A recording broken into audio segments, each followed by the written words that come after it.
என் அன்பு குழந்தையே, உன்னை ஒவ்வொரு நொடியும் நான் கவனித்துக் கொண்டுதான் வருகின்றேன். சில பேர் உன்னுடைய முதுகுக்கு பின்னால் கேலியாக பேசுவதை நினைத்து மிகவும் வருந்துகின்றாய்.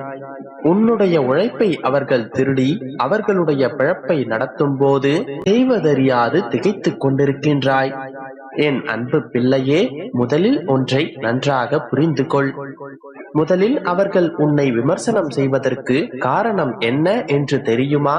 அவர்களால் உன்னுடைய தரத்திற்கு வர முடியாமல் போன போதும், உன்னிடத்தில் இருப்பது அவர்களிடத்தில் இல்லாமல் இருந்த போதும், உனக்கு சதி செய்து அது முடியாமல் போகும்போதுதான் அவர்கள் இப்படி பேசுகிறார்கள். அவர்களை விட ஒரு படி மேல் நீ எப்போதும் இருக்கிறாய் என்பதை நினைவில் கொள். உன்னுடைய எண்ணங்களையும் எழுத்தையும் உழைப்பையும் திருடி பிழைப்பவர்கள் எத்தனை நாட்கள் தான் இதே பிழைப்பை நடத்த முடியும் சொல்? அவர்களுக்கு சரியான நேரத்தில் சரியான புத்தியை நான் அவர்களுக்கு புகட்டுவேன். இவர்களெல்லாம் எப்பொழுதும் கீழானவர்கள். இவர்களை நினைத்து வருத்தப்பட்டு கொண்டு உன்னுடைய மனதை குழப்பிக் கொண்டிருக்காதே. யார் என்ன செய்கிறார்கள் என்பதை நான் பார்த்து கொண்டுதானே இருக்கின்றேன். உன்னுடைய உழைப்பிற்கான ஊதியம் நிச்சயம் உன்னை வந்து சேரும். உன்னுடைய உழைப்பிற்கான வெகுமதியை அவர்கள் உனக்கு நிச்சயமாக கொடுத்தே ஆக வேண்டும்.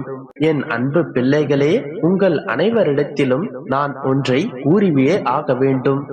அது என்னவென்றால், என்னிடத்தில் ஒரு காரியத்தை ஒப்படைத்துவிட்டு நம்பிக்கை இல்லாமல் வேறு எங்கெங்கோ தீர்வை தேடி அலைந்தால் பலன் கிடைப்பதில் தாமதம் ஏற்படலாம். என்னுடைய அப்பா எனக்கு அனைத்தையும் வழங்குவார் என்கின்ற கண்மூடித்தனமான நம்பிக்கையிலும் வைராக்கியமுடனும் இருங்கள். அதன் பிறகு அனைத்தும் நீங்கள் எதிர்பார்த்தபடி நிச்சயமாக நடக்கும்.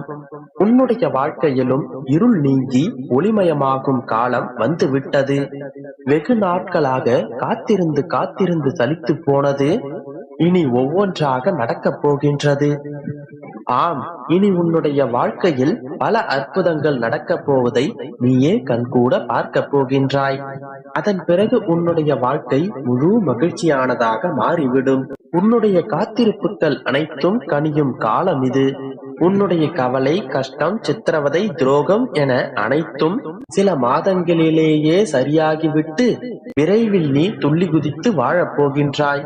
அதன் பிறகு உன்னுடைய ஈடுபாடு இல்லாமலேயே அனைத்தும் உனக்காக நிறைவேறிவிடும். அதன் பிறகு உன்னுடைய வாழ்க்கையில் அனைத்தும் ஜெயமானதாகவே இருக்கும். விமர்சனம் செய்பவர்களை பற்றி கவலை கொள்ளாமல் உன்னுடைய வாழ்க்கையை நீ மகிழ்ச்சியாக வாழ கற்றுக்கொள். இனி அனைத்தும் நீ நினைத்தது போலவே நடக்கும். நம்பிக்கையோடு இரு. உன்னுடைய வாழ்க்கையில் எப்போதுமே விமர்சனங்கள் வந்து கொண்டேதான் இருக்கும். ஏனென்றால் அவர்களால் நீ செய்வதை செய்ய முடியவில்லை என்றால் அவர்களுக்கு உன் மீது பொறாமை ஏற்படும். பொறாமை ஏற்பட்டு அவர்கள் முன்னேறுவதை விட உன்னை பற்றியே உன்னையே பார்த்து கொண்டு இருப்பதுதான் அவர்களுடைய முழுநேர வேலையாக மாறிவிடும். அப்படி இருப்பவர்கள் உன்னுடைய வாழ்க்கையில் நீ செய்யும் சிறு தவறுகளையும் சுட்டிக்காட்டுவதில் தான் அவர்களுடைய சந்தோஷமே இருக்கும்.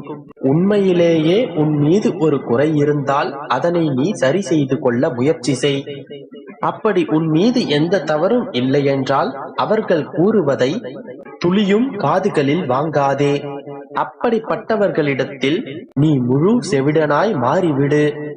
வேண்டாத பல வாக்கியங்களையும் வார்த்தைகளையும் நீ காதில் வாங்காமல் இருந்தால் மட்டுமே உன்னுடைய வாழ்க்கையில் நீ எதிர்பார்த்த இலக்கை உன்னால் அடைய முடியும். அதற்கு பதிலாக நீ அவர்கள் சொல்லும் வார்த்தைகளுக்கு காது கொடுத்து கேட்க ஆரம்பித்து விட்டால் உன்னுடைய வாழ்க்கை உன்னுடைய இலக்கை நோக்கி பயணிக்காமல் அவர்கள் உன்னை என்ன செய்ய வேண்டும் என்று நினைக்கிறார்களோ அதன் வழியில் தான் உன்னுடைய வாழ்க்கை செல்லும். அதனால் நீ உன்னுடைய இலக்கை நோக்கியே பயணம் செய். உன்னுடைய பாதையில் இருக்கும் குறைகளை நீயேதான் சரி செய்து கொள்ள வேண்டும். உன்னுடைய வழிகளில் இருக்கும் தவறுகளை நீயேதான் அறிந்து கொள்ள வேண்டும். அப்படி அறிந்து கொண்டு அதை நீ சரி செய்து கொண்டே இருந்தால் நிச்சயமாக நீ உன்னுடைய இலக்கை அடைவாய். அதனால் யார் என்ன கூறினாலும் அதற்கு பெரிதாக வருத்தப்பட்டு கொண்டிருக்காதே. அனைத்தையும் எளிதாக கடந்து வந்துவிடு. நீ தோல்வியடைந்து விட்டாய் என்று அவர்கள் தாரை தப்பட்டை எடுத்து அடித்தாலும் அதற்காக நீ கவலைப்பட்டு கொண்டிருக்காதே. விழுந்த மறுகணமே எழுந்து அதைவிட வேகமாக ஓடத் தொடங்கு. நிச்சயமாக நீ வெற்றி பெறுவாய். என்னுடைய அன்பும் அருளும் ஆசீர்வாதமும் உனக்கு பரிபூரணமாக கிடைக்கும். நீ கட்டாயமாக சந்தோஷமாக வாழ்வாய். உன்னுடைய அனைத்து இலக்குகளிலும் நீ வெற்றி பெறுவாய். நம்பிக்கையோடு உன்னுடைய முயற்சிகளை தொடங்கு. அனைத்தும் நல்லதாகவே நடக்கும். நம்பிக்கையோடு இரு. என் அன்பு குழந்தையே, என் வேண்டுதலை நீங்கள் கேட்க மாட்டீர்களா அப்பா? என்னை ஒரு முறை பார்க்க மாட்டீர்களா அப்பா என்று நீ கேட்பது எனக்கு புரிகிறது. என் செல்லமே, உன்னுடைய பிரார்த்தனைகள் அனைத்தையும் நிறைவேற்றவும் உன் கூடவே இருந்து கொண்டு உனக்கான ஆசீர்வாதங்களை வழங்குவதற்காகவே உன்னுடைய வாசலில் உனக்காக காத்து கொண்டிருக்கிறேன். உன்னுடைய பாரம் அனைத்தையும் சுமந்து கொண்டுதான் நிற்கிறேன். குழந்தையே, உன்னை நான் சந்தித்த கணமே உன்னுடைய பிரச்சனைகள் அனைத்திலிருந்தும் நீ விடுபடலாம். நான் எப்பொழுதுமே உன்னை அதிகமாகத்தான் நேசித்துக் கொண்டிருக்கிறேன். இத்தனை நாட்களாக எதற்காக இவ்வளவு பிரார்த்தனைகள் மேற்கொண்டாயோ அதனை நிறைவேற்றும் காலம் வந்துவிட்டது. என் அன்பு குழந்தையே, காசு பணம் இல்லை என்றாலும் என் மீது அளவுக்கதிகமான பாசத்தையும் அன்பையும் கொட்டுகின்ற என் செல்ல பிள்ளையல்லவா நீ? உன்னுடைய வேண்டுதல்கள் அனைத்தையும் நிறைவேற்றாமல் வேறு யாரு வேண்டுதலை நான் நிறைவேற்றப் போகிறேன்? உன்னுடைய மனக்குமுறல்கள் என்னை அசைக்கும் போது என்னால் எப்படி நிதானமாகவும் நிம்மதியாகவும் இருக்க முடியும்? என் அன்பு குழந்தையே, என்னுடைய இளமை உனக்கு புரியாது. நீ கஷ்டப்படுவது அழுவது மட்டும்தான் உனக்கு தெரியும். உன்னுடைய பிரச்சனைகளால் நீ படுகின்ற வலியை விட என் மனம் படும் வேதனைகள் அதிகம். குழந்தையே, என் பிள்ளையாகிய நீ கஷ்டப்படும் பொழுது எந்த தகப்பனாலும் தாயாலும் நிம்மதியாக இருக்க முடியுமா?